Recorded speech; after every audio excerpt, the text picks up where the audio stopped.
Okay, so Labor Day was in 1894 and it was to celebrate the working class. And other long weekends have other focuses as well. But have you ever considered what was the very original long weekend? I'm going to suggest that it actually dates back over 2,000 years ago to the life of Jesus.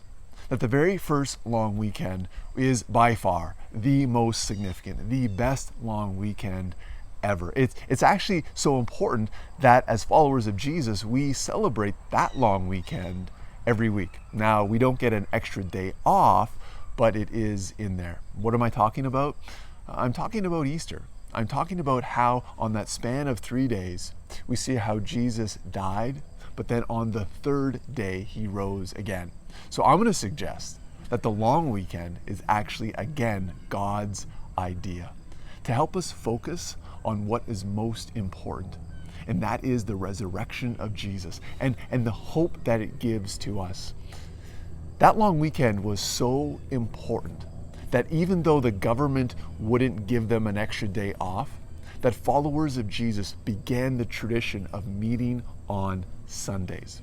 That's where the origin began. Why do we meet on Sundays? It's because on Sunday, on the third day, Jesus rose to life.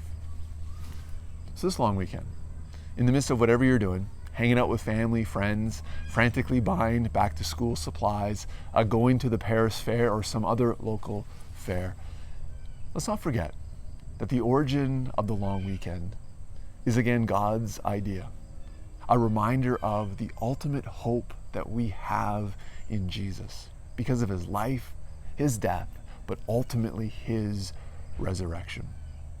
So why not join us this Sunday as we again celebrate and focus upon Jesus, the reason for life, the hope that we have.